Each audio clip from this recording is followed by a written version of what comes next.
you into the screen. Yep.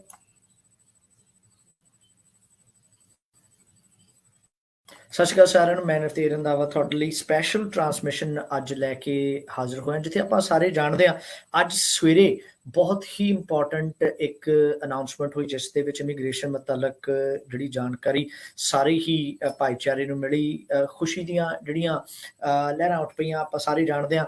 ਇਸ ਸਾਰੇ ਦੇ ਵਿੱਚ ਬਹੁਤ ਜਿਹੜੀ ਟੀਮ ਸਨ, ਬਹੁਤ ਇੰਡੀਵਿਜੂਅਲ ਸਨ ਜਿਨ੍ਹਾਂ ਨੇ ਬੜੀ ਮਦਦ ਕੀਤੀ। ਉਹਨਾਂ ਵਿੱਚੋਂ ਇੱਕ ਐਰਿਕਾ ਸਟੈਨਫਰਡ ਨੇ, ਜਿਨ੍ਹਾਂ ਨੇ ਜਦੋਜਹਿਦ ਲਾਤੀ ਪਾਰਲੀਮੈਂਟ ਦੇ ਵਿੱਚ ਜਾ ਕੇ ਉਹਨਾਂ ਨੇ ਆਵਾਜ਼ ਜਿਹੜੀ ਉਠਾਈ। ਤੇ ਸਾਡੇ ਨਾਲ ਹੋ ਗਏ ਨੇ ਐਰਿਕਾ, ਇੰਗਲਿਸ਼ ਦੇ ਵਿੱਚ ਉਹਨਾਂ ਦੇ ਨਾਲ ਗੱਲਬਾਤ ਕਰਾਂਗੇ। So Erica, welcome to Radio Spice live transmission. First of all, congratulations. How do you feel? I mean, from the day it all started, I can say, from this part of the world and going into the parliament and really putting to the team, what they needed to be doing, and now putting their policy also out there, what they could do and what's the right policy, and them adapting that and putting that into I guess into an action. You played a pivotal role. How do you see yourself today? Oh, thanks for having me. Firstly, can I also say congratulations to you too, my friend. It's a big day for you as well. I hear you've become a father again, so that's great. Yeah. So it's a great day all around. Look, I'm feeling really happy today for all of those migrants that I have been talking to around the country. We've done public meetings up and down the country, hearing stories of people in desperation. Either they're split from their families or they're stuck in a residency queue that has been going absolutely nowhere because this government has broken the immigration system in the last few years. And really, there was no option for this government but to do what they did today, which is why we put out our policy back in August, knowing that really it was the only thing left to do. We'd broken the immigration, or they had broken the immigration so much that clearing the residency decks, fast-tracking residents and stopping people from leaving by giving them an idea that they have a future here and a pathway to residence really was the only option left for this government. And in the end, they picked up our policy and they ran with it. I couldn't be prouder and more happy for all of those migrants that I met whose lives are now changed forever. Absolutely, Erica. And I guess my question around drafting, the policy that you can say indirectly they adopted in a lot of different forms. There was a lot of dialogue with the community as well. I remember having the meeting here at Radio Spice. There was some really gut-wrenching stories of individuals. I can remember the nurse who was missing her daughter to somebody who just didn't know what to be done, somebody who actually couldn't bring their spouse. I mean, these extremes that in a civilized world like New Zealand, with the developed ways of life, we couldn't accept that those extremes existed and somebody was comfortable with those. Just take us through how you actually then went into the parliament and also just kind of put it out there what needs to be done, because I guess from our community and the postings I see, a lot of them are giving credit to you directly, that you played a pivotal role in what has come out as a policy framework today. Well, can I just firstly say that I couldn't have done any of this without those migrants who came along to public meetings, who told me their stories, who met with me after the meeting and told me their very harrowing and upsetting stories. The many thousands of migrants who emailed me, who messaged me, who called me. And I haven't always been able to respond to every single one because there are so many of them. But I read them and I took it on board and I knew what needed to be done. And that's what sort of came into our policy. So it really was a formulation of policy that was formulated by going to all of those migrants, hearing their stories, and then putting that into our policy. So it's a real thanks to all of those people. They made a difference. All of those people, if you're listening and you came to see me or you wrote to me, you made a difference because I listened to you, and that's how we came up with our policy and pushed these guys into the space that they're in. But just replying to your comment about how did we ever get to a country where we were leaving people in these long queues of misery and splitting families, how is that the Kiwi way? I mean, that's the question I've been asking myself the whole time.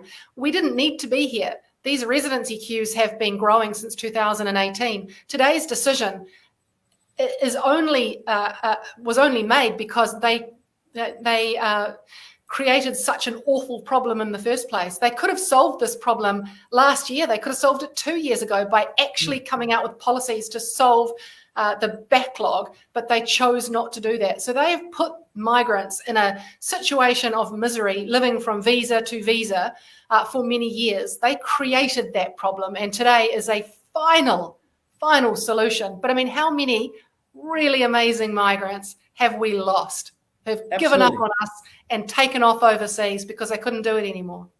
I distinctly remember, Erica, you pointing out that there are good people who are leaving New Zealand, and especially we've trained so many. I mean, there were stories of up far north, nurses and their families just packing their bags and heading off back to England, or somebody, heading back to Germany with all that experience. And there was a talk of, we have to train a new lot now. It's just like we're losing what somebody has, acquired and in fact, adapted to the New Zealand way of life. And now we have to train another person who will do that.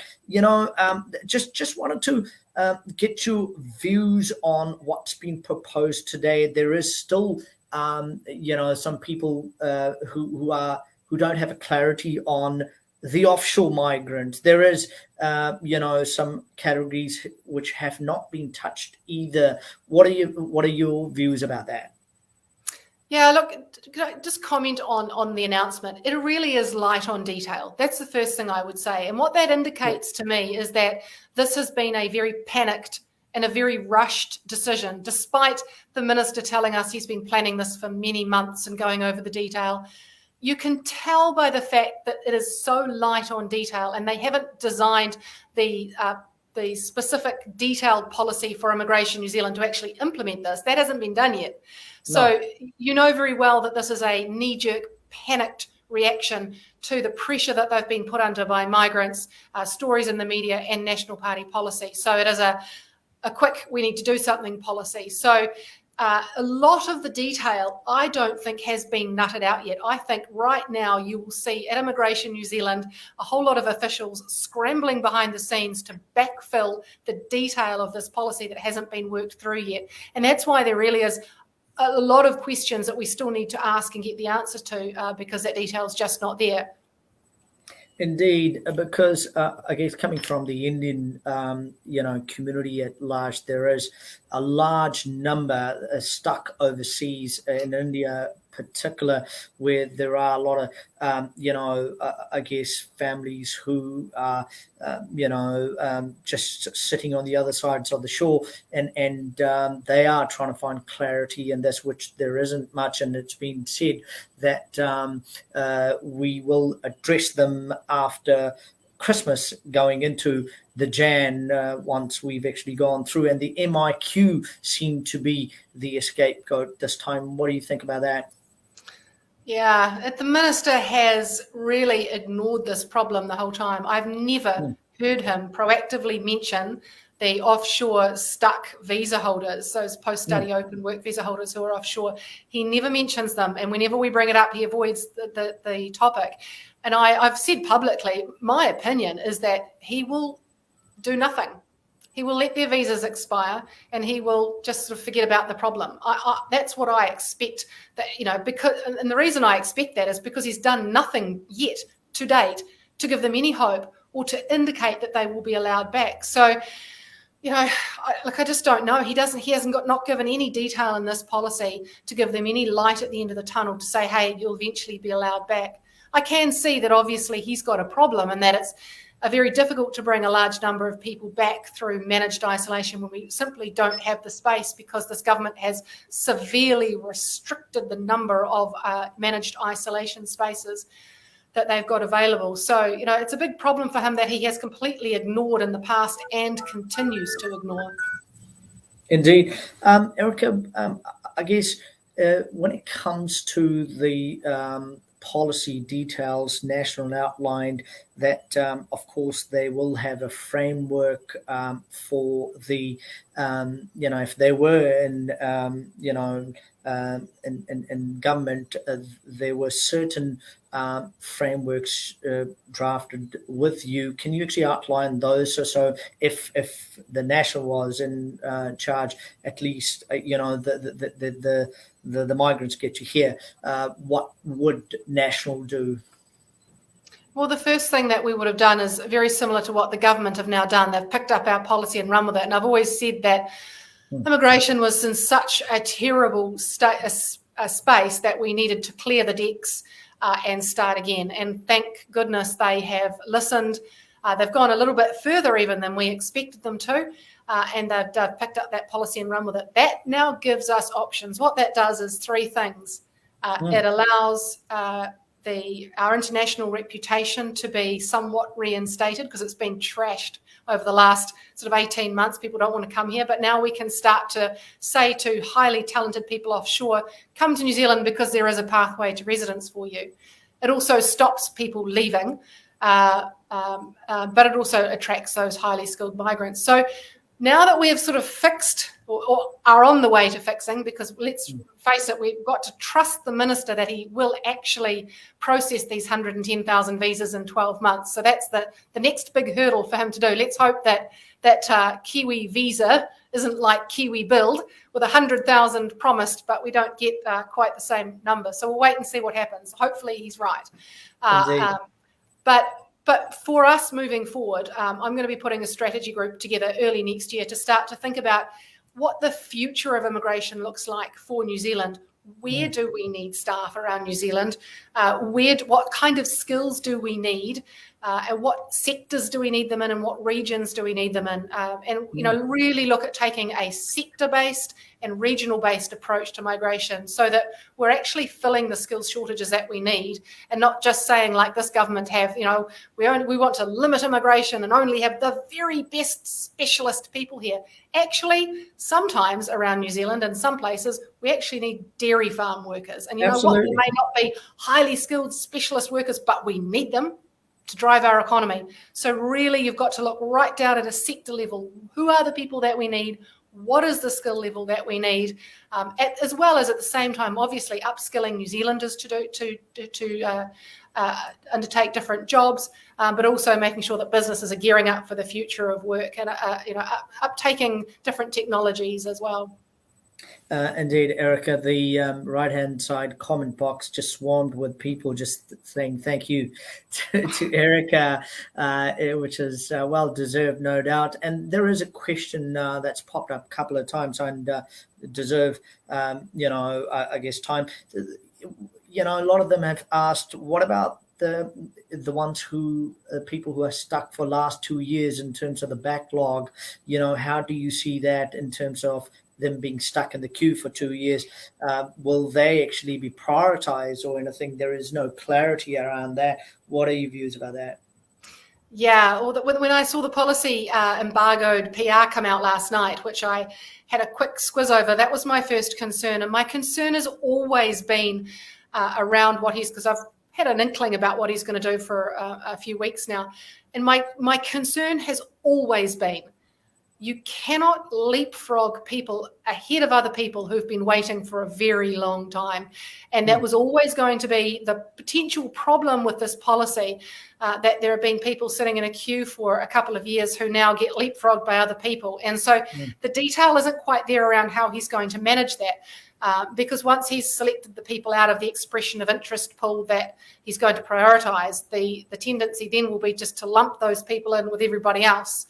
So we will be on at him for a number of things. Firstly, to make sure he's every month, in fact, every week, I'm going to be asking him the question, how many residence applications have you received? How many have you processed? And make sure we're tracking it to make sure they're on track. But secondly, also make sure that he is putting in place a process, a fair process that puts people into different tranches to make sure that people who have been waiting the longest get seen to first. Okay, I think that's very encouraging for so many people who are watching this in huge numbers at the moment, that you will be keeping them to their promise, and no doubt it is, it's all well and good. I tell you, a lot of our folks come from a country with a lot of promises made, and that's exactly what it is, just the promises that never materialize. But I guess, well, I tell you what, there's one thing that this minister is really good at, and that's creating queues. Ever since he's been the minister, he's managed to create incredibly long queues. So if it's one thing he's good at, so that's what I need to make sure that, he's not just creating another queue of misery that people are going to sit in and be promised this wonderful residency visa, and then 2 years later they're still waiting. So we will hold their feet to the fire on that one. And we all hope that he's not using the word very soon. I hear that word soon again. I guess, Erica, there is within our community a huge number of, disgruntled migrants who've decided to, hang the boots and just head off to Canada, where there is a path to quick residency. After 6 months, you're eligible to apply for, and we're competing against, and they have not changed that policy after the new election. In fact, they're encouraging many. So we're losing, a talent pool that, that's already plugged into the system. How do you think, what's your message to the ones who are probably thinking about, this is all just a talk, it's not much going to happen? What do you say to them? Well, I can understand their perspective. They've been let down by immigration for years, living from visa to visa in this state of uncertainty. Why would they believe the minister now when he promises them residence? So I understand their position, and I get that, Canada are offering some pretty, enticing things to come, more money, you can bring your family, you can travel, you can get residence. Those are pretty enticing things. And isn't it funny that the minister makes this decision this week, in a matter of weeks after the Canadians turn up on our doorstep poaching our staff? The Canadians knew right from the start, hey, we're going to need skilled migrants to claw our way out of the economic mess we got ourselves in with COVID. But New Zealand didn't think that. We were just like, keep the doors shut, keep the queues on ice, don't worry about it. The Canadians had foresight and vision and went out and said, hey, we want you, we value you. And people have left and they're still going. We sat back and went, and when we were just so smug and thought people will want to come to New Zealand because we're New Zealand. Well, actually, when you create queues that are frozen for years, you don't reunite families, and you treat migrants like second-class citizens, well, guess what? People want to leave. So actually, I have a degree of sympathy with those migrants who are thinking, well, I don't really trust this government, I don't trust this minister, and I'm thinking about going. I get that. My plea is that I hope they don't go, because we need them here. We actually value them. We need them in our societies, our communities, and our businesses, because I know how hardworking they are and how dedicated they are. So I hope that they don't go, and I hope that they choose to stay. Indeed. And Erica, I guess there's a strongly held view within our community that when the lockdown 4 happens, everybody gets to see the valuable contribution the migrants make, and a lot of these visa holders are driving everything from your truck to dropping things that nobody else probably wouldn't think, given the gravity of risks they'd be taking. And then very quickly, when we actually on level 3s and the level 2s, all of that goodwill's forgotten. But I guess what you've said, repeating that you will be holding them accountable every week moving forward. From here, if you were in government, Erica, what would you do if, holding the immigration portfolio? How would you proceed from here if you were to keep and hold your word and draft, I guess, a monthly or a weekly, framework, how to achieve this? How would you do that? Okay, I think there are a few things that need to change in immigration, and one of them is our view that Immigration New Zealand job is there to keep people out rather than trying to bring good people in. I think we have this mentality where it's all about keeping the borders closed rather than being welcoming. And that doesn't mean you need to open the floodgates and let everyone in, but it does mean you need to have an immigration system that is friendly, that works, that gives people a sense of certainty that they don't come and then the rules change and change and change and change and they're forever chasing something that never comes. So there is a number of things we need to do, but also, as I've always said, we need to change the perception of migrants in this country. I think for too long, we've had people like Winston Peters and, frankly, this Labour government who have been quite anti-migrant and setting this sort of scene across the country where, there is a certain level of xenophobia towards to migrants. And, that's been building for decades. And actually, you look at what we need right now, and that is skilled migrants, because we've got the biggest labour shortage in 40 years. So, after blaming migrants for all sorts of things that Winston Peters done for the last 20 years, suddenly, as it turns out, we desperately need them. So I think we need to change the view that we have of migrants. I mean, most of us have come from somewhere else. Certainly I have. And so I think that needs to change. But certainly we need an immigration minister who is on the ball, who makes decisions, who can make quick, nimble decisions, who actually sets residency program numbers and sets expectations and pulls levers to give migrants the certainty they need when they're planning their lives. Well, Erica, there's a question from the panel.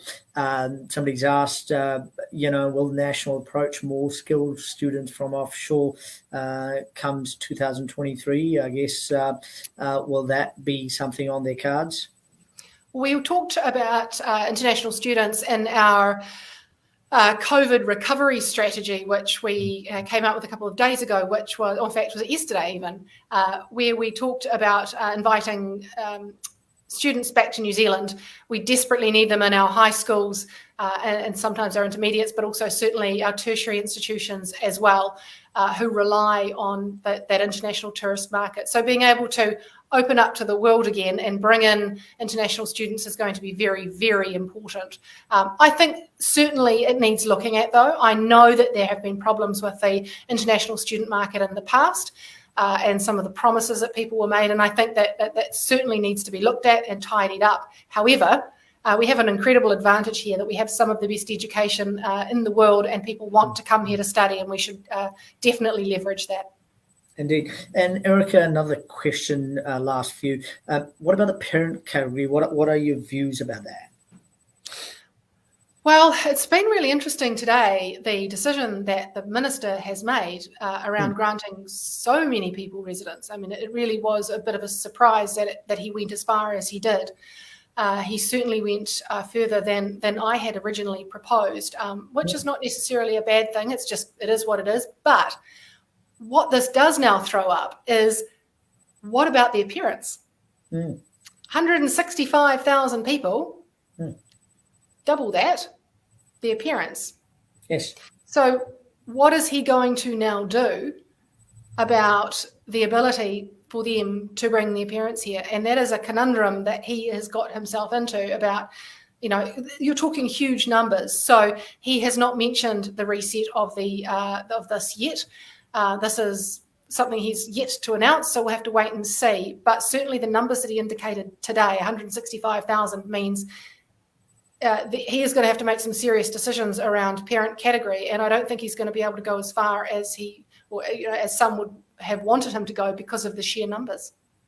Indeed. Erica, I know that you need to whiz off to another meeting. So I guess in its entirety, it is a momentous day for the migrants, a win for, crusaders like yourself who saw at the outset that there is a lot of wrong being done, and it isn't just one individual, but in fact, it's across the board, and with no hope coming, to a point now where there is some definitive, I guess, framework, I guess, jacket, which seem to be put out there, and there is hope, which is like, I guess, a breath of fresh air for a lot of people. Your final, I guess, observation, views, any comments you want to make, and once again, we want to thank you on behalf of the community. Everybody's given you a very interesting name, which is Erica Chachi, and Chachi means auntie. So they've somebody's just saying that you've been adopted by the Indian community by the looks of it, I think. Oh, that's so nice. I love it, Chachi. Thank you. Oh, no, today is just such a wonderful day for so many people. As I said at the beginning, this is thousands of lives changed. And sometimes you wonder why you get up each day in politics, because it can be pretty bruising. But it's days like this where you go, this is why I'm in politics, because we get to change lives. And the fact that we've worked so hard over the last 6 months to bring those stories of migrants into the media, into the public attention, and really harass the minister over this to get him to a position to doing something, it makes it all worth it. I'm just so pleased. And I tell you what, my phone has been ringing hot today with messages from people saying, today is just an amazing day and we're so thankful, and, it makes it all worth it. So, Erica, really you're a genuine person, and we're glad that you are in Parliament. I can assure you that from the morning, people who are not even within our fold have put publicly out there, addressing you as one of the key reasons this policy has, transpired up to this point. So once again, on record, we thank you for your time and for your efforts, and look forward to working with you in the future. Thank you. Thank you. Cheers. Bye.